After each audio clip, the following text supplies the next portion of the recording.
آسمانی اور الوہی ہدایت اور طرز زندگی کے مقابلے میں انسان نے ہر دور میں زمینی مذاہب تخلیق کیے اور زمینی صنم تراشے ہیں۔ انہی زمینی مذاہب اور مروجہ طرز زندگی کے بتلان کے لیے انبیاء کرام علیہ السلام تشریف لائے ہیں۔ آج کا دور جو قیامت تک سید الانبیاء صلی اللہ علیہ وسلم کی نبوت و رسالت کا دور ہے، اس دور میں رسول اکرم صلی اللہ علیہ وسلم کے دین کے مقابلے میں تخلیق کیے جانے والا زمینی مذہب اور طرز زندگی سیکولرزم ہے۔ جس طرح ہر مذہب اپنا ایک لائف سٹائل، رسم و رواج، اقدار و روایات، سیاسی نظام اور طریقے عبادات رکھتا ہے، اسی طرح سیکولرزم نے بھی اپنے لیے تمام اصول و قوانین، سیاسی نظام اور طرز زندگی بھی وضع کیا ہے۔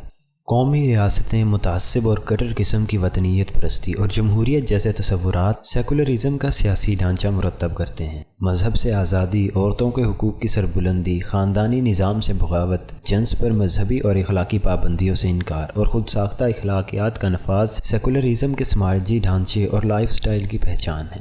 اللہ تبارک و تعالیٰ کی ذات سے انکار اور اس کے قانون سے بغاوت کے لیے انسان نے ہر دور میں بت اور صنم تخلیق کیے ہیں۔ سیکولرزم کا سب سے بڑا بت انسان خود ہے۔ جدید دور کا سب سے بڑا نعرہ مستانہ ہی یہ ہے کہ انسان عظیم ہے یا خدا۔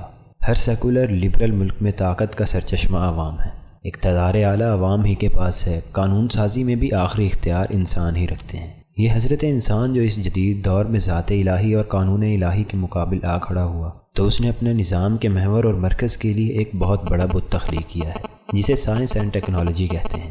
زندگی کی آسائشوں، آسمان کی بلندی پر پرواز، زیر زمین خزائن کی تلاش، غرض دنیا بھر کی ضروریات کے لیے سیکولر معاشروں میں سائنس اور ٹیکنالوجی پر ہی بھروسہ کیا جاتا ہے۔ جو ملک یا علاقہ اس ٹیکنالوجی کے دیوتا کے حصول میں جتنا آگے بڑھ جاتا اتنا ہی وہ غالب اور بااثر کہلاتا ہے۔ سیکولرزم کا لفظ یوں تو بہت عرصہ پہلے جارج جیکب نے 1845 میں تخلیق کیا ہے، لیکن اس کے بنیادی تصور کی تاریخ بہت پرانی ہے۔ عموماً مورخین اس کا آغاز انقلاب فرانس کے نظریاتی فلسفیوں روسو و والٹیر کے زمانے سے لیتے ہیں، کیونکہ انقلاب فرانس ہی وہ پہلا بڑا واقعہ ہے جس نے یورپ کے ممالک میں حکومت پر سے چرچ کی بالادستی کو اکھاڑ پھینکا۔ لیکن جس کتاب نے سیکولرزم کی بنیادوں کو کئی سو سال پہلے سے ڈھونڈ نکالا ہے اور یہ ثابت کیا ہے کہ دراصل سیدنا عیسیٰ علیہ السلام کی تعلیمات کے بالکل برعکس رومن بادشاہوں نے اپنے اقتدار کو مضبوط کرنے کے لیے ایک بالکل مختلف نوعیت کی عیسائیت کو تخلیق کیا، جس کے رگ و پے میں مذہب کی انسانی زندگی کے معاملات سے علیحدگی رچی بسی ہوئی تھی۔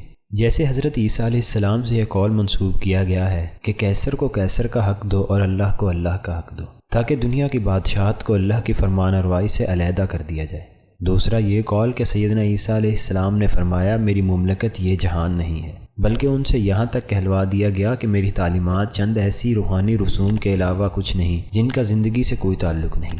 ان مذہبی حوالوں کی تاریخ سے لے کر جدید مغربی دنیا کے لائف سٹائل تک سیکولرزم کے نظریاتی سفر کو ڈاکٹر سفر الحوالی نے اپنے MA کے مقابلے میں خوبصورتی سے بیان کیا ہے۔ انہوں نے یہ مقالہ مدینہ یونیورسٹی میں اپنے قابل استاد اور اخوان المسلمون کے شہید رہنما سید قطب شہید کے بھائی محمد قطب کی زیر نگرانی تحریر کیا تھا۔ یہ مقالہ کتابی شکل میں عربی زبان میں العلمانیہ کے نام سے شائع ہوا۔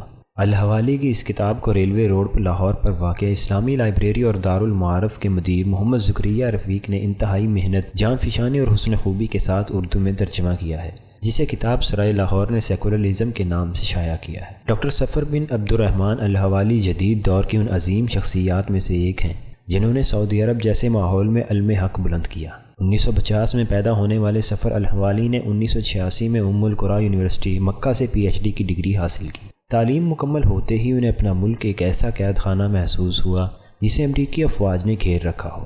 چونکہ وہ سید قطب کے بھائی کے شاگرد تھے، اس لیے مصر کے اخوان المسلمون سے بہت متاثر تھے۔ یہ وہ زمانہ تھا جب اخوان المسلمون کے ارکان مصر میں کمیونسٹ حکومتوں کے ظلم سے بچنے کے لیے سعودی عرب میں پناہ لیے ہوتے تھے۔ ڈاکٹر سفر الحوالی نے سلیمان العودہ کے ساتھ مل کر ایک تحریک کا آغاز کیا۔ اس تنظیم نے سعودی عرب میں امریکی افواج کی موجودگی کی مخالفت کی۔ ان کی تقاریر نے پورے ملک کے طول و عرض میں تہلکہ مچا دیا تھا۔ الحوالی کی اسی شعلہ بیانی کی وجہ سے انہیں 1991 میں گرفتار کر لیا گیا۔ ان کی گرفتاری کے بعد سعودی عرب کے سرکاری مفتی شیخ عبدالعزیز بن باز نے یہ فتویٰ دیا کہ جب تک الحوالی اور العودہ اپنے خیالات سے رجوع نہیں کرتے ان کی تقریر اور تحریر پر پابندی عائد رہے گی۔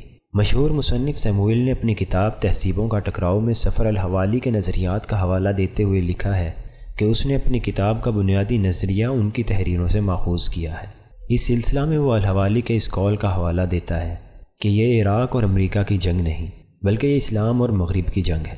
الحوالی نے اس اسلام اور مغرب کی جنگ کا تصور ان 60 امریکی اسکالروں کے مضمون کے جواب میں مزید واضح کیا تھا جس مضمون نے انہیں عراق پر امریکی حملے کا دفاع کیا تھا۔ الحوالی نے ان کا جواب دیتے ہوئے امریکی خارجہ پالیسی کی پوری تاریخ پر سیر حاصل تنقید کی تھی۔ ان کا ایک کارنامہ یہ بھی ہے کہ انہوں نے ان عظیم راسخ العقیدہ عیسائیوں کی تاریخ ڈھونڈ نکالی جو صرف اور صرف ایک خدا کو مانتے تھے، اور ان بیچاروں پر رومن کیتھولک اور پروٹسٹنٹ کے دونوں عیسائی پادریوں نے بدترین مظالم ڈھائے، لیکن وہ تثلیث یعنی 3 خداؤں کو نہیں مانتے تھے۔ الحوالی کی اس کتاب کا اصل مقدمہ یہ ہے کہ سیکولرزم بحیثیت نظریہ اور طرز زندگی اس لیے مغربی دنیا میں مقبول ہوا کیونکہ رومن بادشاہوں نے جو خود ساختہ عیسائیت تخلیق کی تھی وہ جدید دنیا کے تقاضوں کے نہ تو ہم آہنگ تھی اور نہ ہی لوگوں کے ذہنوں میں اٹھنے والے جدید سوالات کا جواب دے سکتی تھی۔ اس طرح کے علم و آگہی سے تہی مذہب کے باوجود چرچ کے رہنماؤں نے بادشاہوں اور عوام کی سیاسی و سماجی زندگی کو اپنی طاقت سے کنٹرول کرنا شروع کر دیا، جس کا نتیجہ یہ نکلا کہ عوام ان سے متنفر ہو گئے اور وہ بیک وقت بادشاہ اور چرچ دونوں کے خلاف اٹھ کھڑے ہوئے، اور یوں سیکولرزم کو عروج حاصل ہوا۔ کتاب میں ان تمام سوالات کا جواب موجود ہے جو جدید ذہن میں سیکولرزم کے حوالے سے پیدا ہوتے ہیں۔ 550 صفحات پر مشتمل یہ کتاب مسیحی دور سے لے کر جدید مغربی ادوار تک آنے والی ہر سیکولر تبدیلی پر تبصرہ کرتی ہے اور دین حق کی حقانیت کو واضح کرتی ہے۔